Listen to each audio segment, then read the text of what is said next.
Hi friends, നാത്തൂൻസ് വേൾഡിലേക്ക് എല്ലാവർക്കും സ്വാഗതം. ഞാൻ ഇന്നൊരു അടിപൊളി മീൻകറിയായിട്ടാണ് വന്നിരിക്കുന്നത്. അതെങ്ങനെയാണ് തയ്യാറാക്കുന്നതെന്ന് നമുക്ക് നോക്കാം.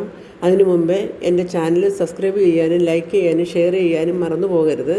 അപ്പോൾ നമുക്ക് വീഡിയോയിലേക്ക് പോകാം. അതിനായിട്ട് ഞാനിവിടെ 1/2 കിലോയോളം കാരൽ മീനാണ് എടുത്തിരിക്കുന്നത്. അത് നമുക്ക് നന്നായിട്ടൊന്ന് വൃത്തിയാക്കി കൊണ്ടുവരാം.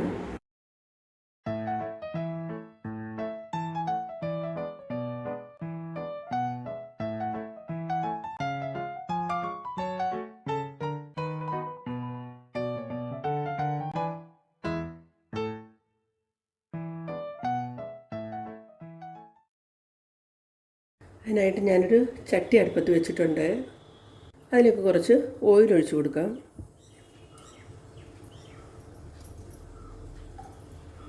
കുറച്ച് ഉലുവ ഇട്ട് കൊടുക്കാം. ഉലുവ എല്ലാം ചെറുതായിട്ടൊന്ന് മൂത്ത് വന്നിട്ടുണ്ട്. അതിലേക്ക് നമുക്ക് കുറച്ച് കറിവേപ്പില ഇട്ട് കൊടുക്കാം. ഇപ്പം ഞാൻ ഒരു കഷ്ണത്തോളം ഇഞ്ചി ചതച്ച് വെച്ചിട്ടുണ്ട്, അതിട്ട് കൊടുക്കാം. ഇഞ്ചിയെല്ലാം ഒന്ന് മൂക്കട്ടെ. ഞാൻ ഒരു കപ്പോളം ചുവന്നുള്ളി ചതച്ച് വെച്ചിട്ടുണ്ട്, നമുക്കത് കൂടി ഇട്ട് കൊടുക്കാം. അതും ഒന്ന് മൂത്ത് വരട്ടെ, നല്ലപോലെ ഒന്ന് വഴന്ന് വരട്ടത്.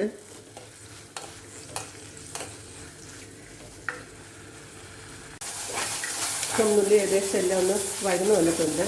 അതിലേക്ക് നമുക്ക് ഒരു 6 കഷ്ണം വെളുത്തുള്ളി ഞാനിവിടെ ചതച്ച് വെച്ചിട്ടുണ്ട്, അതുകൂടി ഇട്ട് കൊടുക്കാം.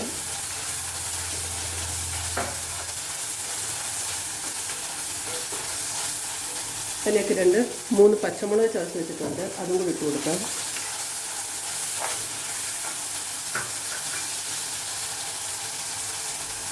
എല്ലാം ഒന്ന് വഴന്ന് വരട്ടെ. അതുപോലെ നമുക്ക് ഇളക്കിക്കൊണ്ടിരിക്കാം.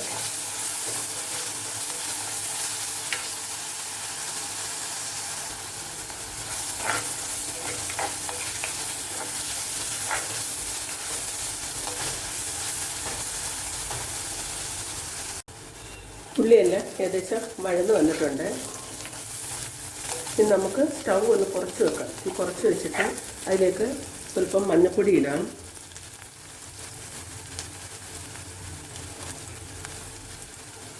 ഒന്ന് വഴറ്റാം.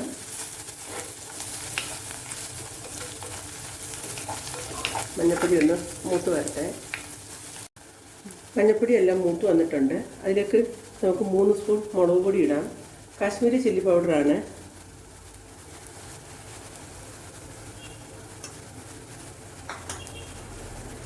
മുളകൊക്കെ ഒന്ന് വഴന്ന് വരട്ടെ. നന്നായിട്ടൊന്ന് മൂത്ത് വരുന്നത് നമുക്കൊന്ന് ഇളക്കി കൊടുക്കാം.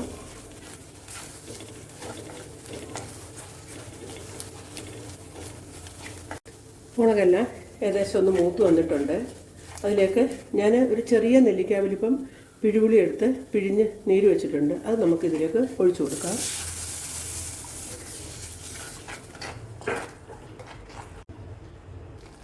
അതിലേക്ക് ആവശ്യത്തിന് ഉപ്പിട്ട് കൊടുക്കാം.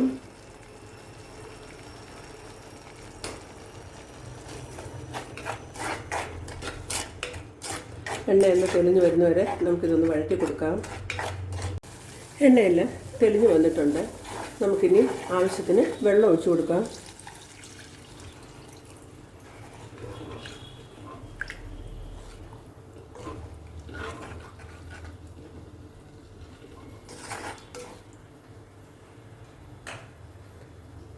ഇനി ഇതൊന്ന് മൂടി വെച്ച് കൊടുക്കാം.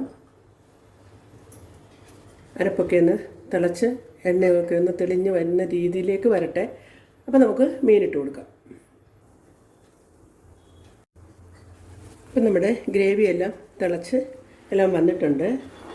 ഇതിലേക്ക് നമുക്ക് വൃത്തിയാക്കി വെച്ചിരിക്കുന്ന മീനെ ഇട്ട് കൊടുക്കാം.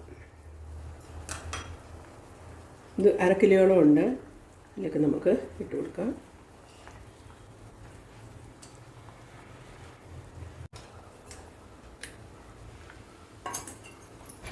ഇനി നമുക്ക് ഈ ചട്ടി ഒന്ന് ചുറ്റിച്ച് കൊടുക്കാം. അവിടെ നിന്ന് തിളച്ച് വരട്ടെ. നമുക്കൊന്ന് അടച്ചു വെച്ച് കൊടുക്കാം. മീൻകറി ഒന്ന് ഇടയ്ക്ക് ചുറ്റിച്ച് കൊടുക്കണം. ഒരു കാരണവശാലും ഇതിൽ സ്പൂൺ ഇടരുത്. അപ്പം നമുക്ക് ഒന്നുകൂടി ഇതൊന്ന് അടച്ച് വയ്ക്കാം. അങ്ങനെ നമ്മുടെ മീൻ കറിയുടെ എണ്ണയെല്ലാം തെളിഞ്ഞ് വന്നിട്ടുണ്ട്. ഇനി നമുക്ക് സ്റ്റൗ ഒന്ന് കുറച്ച് വയ്ക്കാം. കുറച്ച് വെച്ചിട്ട് ഞാനൊരു 3 സ്പൂൺ തേങ്ങ എടുത്ത് പിഴിഞ്ഞ പാലാണിത്. ഇതും കൂടെ നമുക്ക് ഇതിനകത്തൊന്ന് ചുറ്റിച്ചൊഴിച്ച് കൊടുക്കാം. ഒന്നുകൂടി നമുക്കൊന്ന് അനക്കി വയ്ക്കാം. ഇതിനി തിളയ്ക്കേണ്ട, ചെറിയൊരു ഞൊടി വന്നാൽ മതി. വരുമ്പോൾ നമുക്ക് സ്റ്റൗ ഓഫ് ചെയ്യാം. കറിയെല്ലാം ഏകദേശം ഒന്ന് ഞൊടിച്ച് വന്നിട്ടുണ്ട്. അതിലേക്ക് നമുക്ക് കുറച്ച് കറിവേപ്പില ഇടാം. ഇനി സ്റ്റൗ ഓഫ് ചെയ്യാം. കുറച്ച് നേരം മൂടി വയ്ക്കാം. ഒരു സ്വല്പം ഇത് വെച്ചിട്ടേ ഇത് മൂടി വെക്കാവുള്ളൂ. ഫുള്ളായിട്ടിത് ഒരിക്കലും നിങ്ങൾ മൂടി വയ്ക്കരുത്. അങ്ങനെ നമ്മുടെ കാരൽ കറി വെച്ചത് ഇവിടെ റെഡി ആയിട്ടുണ്ട്. അപ്പോൾ എല്ലാവരും ഇതൊന്ന് ട്രൈ ചെയ്ത് നോക്കണം. അപ്പോൾ എൻ്റെ ഈ വീഡിയോ എല്ലാവർക്കും ഇഷ്ടപ്പെട്ടെന്ന് വിചാരിക്കുന്നു. അപ്പോൾ അടുത്ത ഒരു വീഡിയോ ആയിട്ട് വരുന്നത് വരെ എല്ലാവർക്കും ടാറ്റാ, ബൈ ബൈ.